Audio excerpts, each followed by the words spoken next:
Didi, the first thing is labor of love cannot be compensated. So I think the housewives out there, it's not only financially, but there's so much more care that goes in, love that goes in, and there is no value to that. Like if children today are where they are, it's because of the constant nourishment and the love that they get from their mother, especially, right?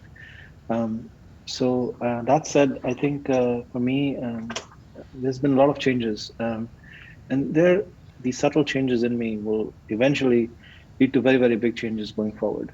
In me, there have been changes, like even physically, I've been going through changes, even like emotionally. So there's lots of changes happening. So I don't have concrete proof right now, but in the next year or two, you'll see the results of all of this will then show up because the mindset changes are very, very important.